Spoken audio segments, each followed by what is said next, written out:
दोस्तों नमस्कार। तो जैसे आईबीपीएस पीओ मेंस का आपका एग्जाम हो चुका है और आईबीपीएस पीओ मेंस के एग्जाम में जैसे बहुत सारे बच्चों से बातचीत हुई, पोल हुआ है ना, डिस्कशन हुआ।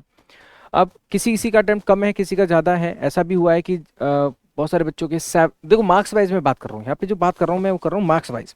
मतलब पॉइंट इज, और डेस्क्रिप्टिव की बात नहीं कर रहा मैं, क्योंकि मार्क्स वाइज हम यहाँ पे बात कर रहे हैं। मार्क्स वाइज क्या है? Attempts marks wise. और दूसरा ये भी है एक्सक्लूडिंग डेस्क्रिप्टिव, हम डेस्क्रिप्टिव की बात नहीं कर रहे।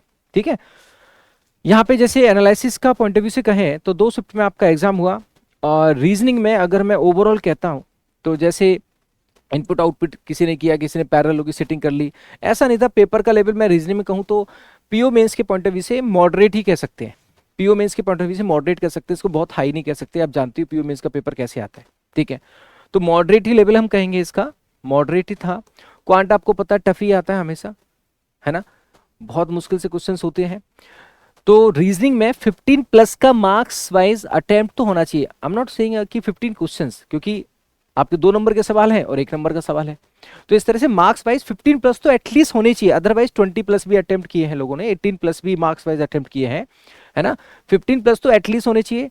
क्वांट में अटेम्प्ट की बात करूं कि 6 प्लस मार्क्स वाइज आपके अटेम्प्ट होने चाहिए, मार्क्स 6 प्लस। अदरवाइज मैंने बात की बच्चों से 8 प्लस भी आ रहे थे, 9 भी आ रहे थे, 10 भी आ रहे थे। हाँ, 10 से ज़्यादा तो बहुत रेयर केसेस में है, बट 6 प्लस मार्क्स वाइज। जीए में अगर मैं बात करूँ तो 12 प्लस मार्क्स वाइज। ठीक है, हाँ 12 प्लस। तो इसमें क्या है, जीए में 15 प्लस भी, 16 15 16 15 16 18 15 16 18 ये नॉर्मल रेंज था बच्चों का। लेकिन 12 प्लस तो एटलीस्ट अटेम्प्ट होने चाहिए। इंग्लिश में 22 प्लस।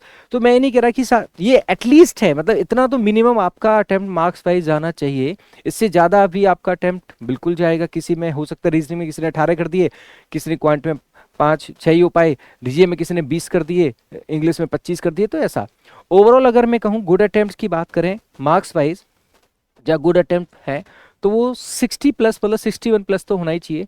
कई सारे ऐसे बच्चे जिनसे मेरा डिस्कशन हुआ तो 75 के आसपास भी उनके हैं, है ना।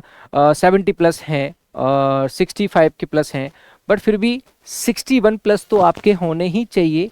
मुझे लगता है कि 60 से नीचे अगर आपका अटेम्प्ट है तो वो कहीं ना कहीं पे कम अटेम्प्ट है, मुझे जो लगता है ना। बात मन लगा ली वाली नहीं है। और आपके 65 70, तो 65 भी है। और वैसे मैं जनरली कहूँ तो 65 जो है ना, वो अपने आप में सेफ अटेम्प्ट है। गुड अटेम्प्ट तो मैं 61 प्लस भी कह रहा हूँ, क्योंकि बात क्या है, जो यहाँ पे स्कोर आएगा, है ना, तो फाइनली अगर आप देखो तो जब आपका फाइनल सिलेक्शन होता है, और फाइनल सिलेक्शन अगर हम बात करें तो उसमें आप कट ऑफ जो गया है उससे कितने नंबर ज्यादा हैं ये मैटर करता है। अगर आप सिर्फ बाउंड्री पे हैं तो मैंने देखा है कि बहुत अच्छे इंटरव्यू होने के बाद भी सिलेक्शन नहीं हुआ। ठीक है, क्योंकि इसका 80% आना है, उसका 20% आना है इंटरव्यू का। तो आपके यहाँ जो कट ऑफ जाएगा ना, उससे कम 5 से 10 नंबर का अगर मार्जिन है, मतलब ज्यादा है, तो आपको बेनिफिट मिलेगा जब आपका इंटरव्यू करके फाइनल आपकी मेरिट बनेगी। तो इसलिए मेरा कहने का मतलब क्या है, 65 प्लस अगर आपके मार्क्स वाइज अटेम्प्ट है तो कहीं ना कहीं वो सेफ अटेम्प्ट में चला जाता है।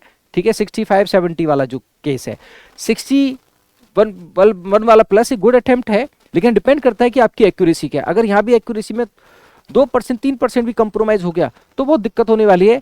हो सकता है कट ऑफ ना, हो सकता है ना निकले, और निकल भी गया तो बाउंड्री पे रहने से फिर आगे समस्या आती है कि इंटरव्यू में बहुत अच्छा करने के बावजूद भी हम उस मेरिट में नहीं आ पाते। ऐसा मैंने कई बच्चों के साथ देखा है।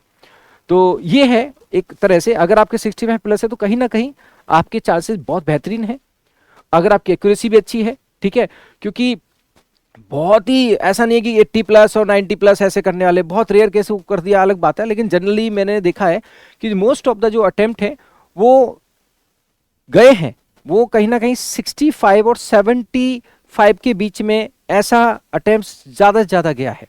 ठीक है, इसलिए मैं कह रहा था कि ये सेफ अटेम्प्ट में चला जाता है 65 प्लस। और 61 प्लस भी अपने आप में गुड अटेम्प्ट है, ऐसा नहीं है। जैसे 64 है, 63 किया है, 62 किया है, तो वो भी कम नहीं है। 60 प्लस में बाउंड्री में आप क्या है, एक्यूरेसी आपकी अच्छी है, तो आप कहीं ना कहीं गुड अटेम्प्ट के दायरे में। और 65 प्लस तो आप सेफ अटेम्प्ट में चले गए 65 से 75 के बीच में। ठीक है, तो ऐसा करके है। तो बिंदास तरीके से आप अभी आगे फर्दर मूव करिए। इंटरव्यू वगैरह का प्लान तो आप करेंगे ही जैसे आपका रिजल्ट आएगा।